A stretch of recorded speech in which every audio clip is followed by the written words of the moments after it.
And we've got columnist and former chairman of the California Republican Party, Tom Del Beccaro, also executive director of USA Strong, Erin Elmore, will be joining us shortly. But Tom, I want to start with you because obviously we're dealing with what's going on. President Trump starting to have these kind of fissures within the party. How are we going to start moving forward as a united Republican Party to ensure that we take care of our #1 task, which is reclaiming that House majority in the midterm? Well, you know, historically, the party that leaves the White House goes through a period of time where there's a lot of infighting to see who emerges as the next leader. Although in this case, like in the late 1800s. As well, now, if we can bring Erin into the conversation. You know, Erin worked for the former president's campaign, and obviously the former president was celebrating victory over the weekend with his second acquittal in the impeachment trial for the second time. The vote to convict was 57 to 43, largely as expected along party lines, with all the 48 Democrats, 2 independents, and 7 Republicans finding Trump guilty. Now, those senators were called, some are calling them the 7 dwarves, and they include Richard Burr, who is retiring, we should point out, Bill Cassidy, Susan Collins, Lisa Murkowski, who is up for re-election, Mitt Romney, Ben Sasse, and Pat Toomey, who also announced that he is retiring. But was this, Erin, a good move, as a few of them, as we just said, are up for re-election, or it leaves their spots open for election in 2022? Erin. The big issue here is being primaried, and Lisa Murkowski of Alaska has already said that she's not in politics because of her fears of being primaried. And 2 words for her: Sarah Palin. Because I believe good sources have it that Sarah Palin's coming for this spot. Ooh. She is the only one that you mentioned that is up for re-election next year. But having said that, the rest of these people that voted for this, they think that they're part of this anti-Trump movement. I think they're a small minority. Yeah, Tom, I think to that point, you talk about potentially there in Alaska, Sarah Palin. I know that there was some rumors that she may have been thinking about a primary going back to when there was thought of whether she was going to vote in favor of those Supreme Court justices or not. Let's talk about Mitch McConnell. You know, after voting not to acquit the former president, then came out and has these harsh words about Trump, saying that he is practically and morally responsible for the January 6th riots. What is happening within the leadership of the party itself, and what do you make of Mitch McConnell's comments? He's the old guard and he wants to hang on to his position for grim death. But having said that, I think those words are really irresponsible, whether he's hinting at civil prosecution or civil litigation versus criminal prosecution. Those are things that shouldn't be hanging over the president's head. He was exonerated not once, but twice. When will you leave him alone? And by the way, this will set a very dangerous precedent. If you try to come after Donald Trump, what about Maxine Waters, Kamala Harris, Cory Booker, and people like Joe Biden himself? His words have been very, very vitriolic in this regard. They have all made comments that are very, very similar. So if you're going to go down this path to Donald Trump, it is going to lead to the Democrat Party. Well, Tom, to that point, you know, Mitch McConnell, a calculated man to say the least, is, you know, playing devil's advocate here. Is he perhaps providing cover to these other people in the caucus who can't necessarily say what he needs to say? He actually himself just getting a 6-year new lease on life at the polls. So he's got a little bit of cover there. But is this potentially what's happening here, that he's looking towards 2024 and trying to find the ground that Republicans need to be on to compete nationwide? Well, I will say that Mitch McConnell rarely does anything without looking in his own mind 10 moves ahead. Governor Cuomo having a sequel to his book about beating COVID. Folks are calling for his impeachment after an aide said that he hid the real numbers of the COVID deaths. We'll have that and more coming up on America Agenda after this. Welcome, Chairman of the Committee to Defeat the President, Ted Harvey. Welcome to you both. Ted, I'll start with you. So you have Cuomo again refusing to take any accountability for the decision that even the average person at home says and looks at, saying that makes no sense. What's your take on all this? Well, essentially what he said is that it was all political. Everything that's going on in this country right now is just political. Come to you because you look at what's happening here. We're in the shadow of the second impeachment of President Trump. Democrats have basically lit their hair on fire saying that President Trump and every Republican that's ever lived should be held accountable. How, when there's something so clear as somebody who deliberately lied to the government, lied to the public, painted themselves as a champion, and now we come to find out that everything they put before us was a lie. How can we just not get unilateral condemnation of this from a press that seems to claim they're in the business of delivering justice? Because the legacy mainstream media is in the tank for Democrats, let's face it. But I do think this Cuomo story has legs, serious legs. Here's what happened. That aide that came forward smartly realized, wait a minute, if I don't come forward and tell someone about this, they're going to pin this whole thing on me. I will lose everything and I will go to jail. Letitia James, who's the New York AG, and by the way, she's a Democrat. She's hitting this hard. You know why? Because she wants Cuomo out of the picture. She's coming for Cuomo's job.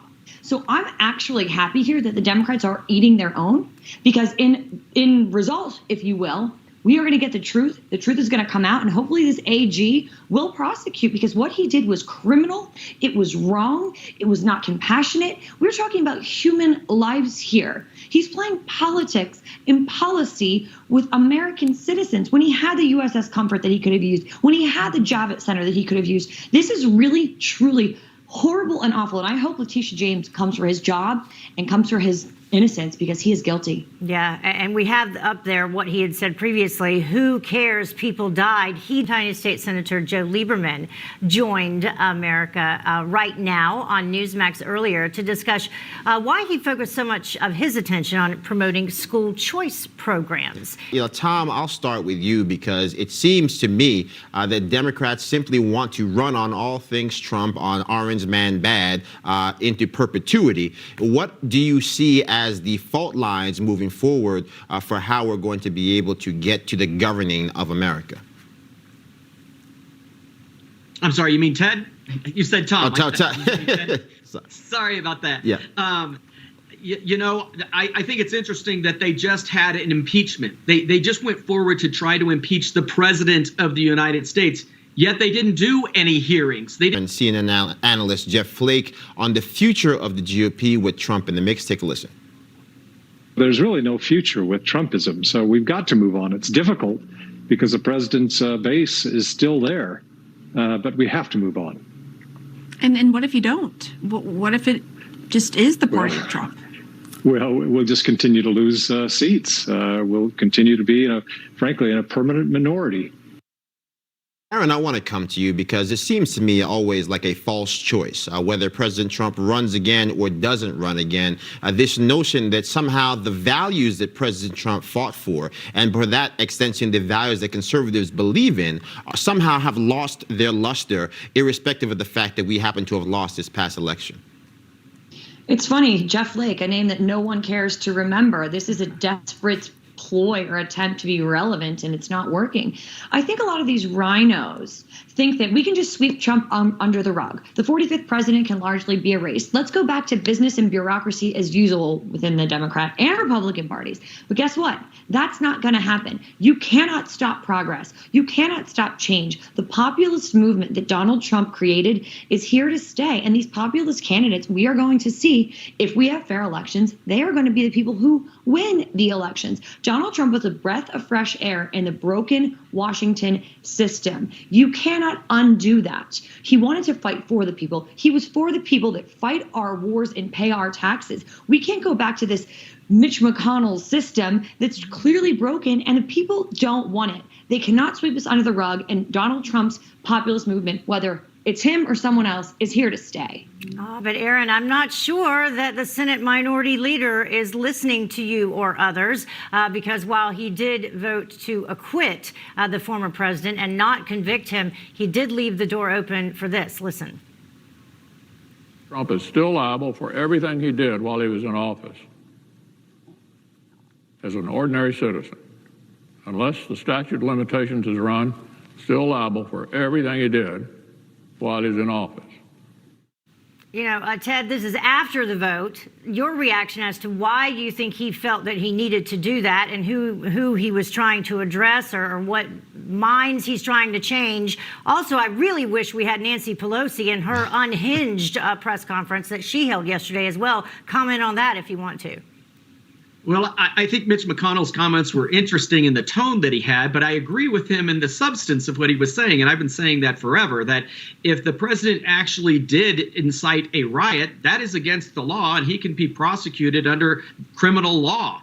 And the fact that the Democrats had to fake their evidence doesn't become American culture. And then he went on to say, Common Cause, which purports to be a liberal, not a radical organization, has now demanded that Facebook keep Donald Trump off of its platform. We are getting liberals calling for Fox News to be taken off the networks. I hated communism, but I defended the rights of lawyers to defend accused communists. To talk a little bit more about cancel culture in general and where we are moving from here. Erin, I will start with you. Well, as an attorney, I have so much respect for Alan Dershowitz, and his words are very true. And I love his offer to represent people pro bono. There's another organization that's doing this on college campuses. By the way, I'm not affiliated with them, but they do great work called FIRE. They are completely nonpartisan, and they help when anyone is being censored, left, right, or center. But this is really scary. When you're doing it to the Republicans now, every American has to realize who's next. What's next? This is a legally very slippery slope. We can't just disagree with people and then be canceled for it. I think Alan Dershowitz, in that same speech you were referencing, said cancel culture is the new culture. And that's not a way that we should live in the United States of America, the freest nation in the world. It's completely wrong, and it has to stop. Now, Ted, I'll come to you because, to Erin's point, liberals focus so much on the individual, they don't recognize that it seems to be about the president, whether they're talking about Marjorie Taylor Greene, whether they're talking about President Trump. Their actual contempt for the individual blinds them to the fact that if you start stripping people of their constitutional right to free speech, that is a precedent that can be used to deprive anyone, even AOC or somebody they like, of their right to have robust representation in Congress, or for their, in the case of an individual on the left. Well, the reason why the First Amendment is there is to protect minority speech. If everybody agreed with everybody, we wouldn't have to have the First Amendment there. You talk about America being founded as a country to escape tyranny of a king, also tyranny of the majority. So how do we get folks to understand inherently that minority rights, not actual literal minorities, but actually the ultimate minority, which is the individual, is central to what America has always been founded on? I know these are the issues that keep many patriots and democracy-loving Americans up and out at night. I personally believe that America is on a hegemonic decline, and if we don't take really great recourse and really change our direction as a nation, we are headed to socialism. This is the greatest country on earth for a reason, and it's because of our freedoms of speech and our Constitution and our Second Amendment rights, which are now under complete and utter attack. Thanks, Joe Biden. I really think that the American people, left, right, and center, need to wake up and say, wait a minute, this is wrong. This is not what America is founded on. Our framers and founders did not want America to look like this. This is a democracy. Let's start acting like it. Ted, you get the final word, about 30 seconds. Well, I think it is very dangerous. Tom and Erin, we appreciate all of you joining us for this hour. Thank you so much. And before we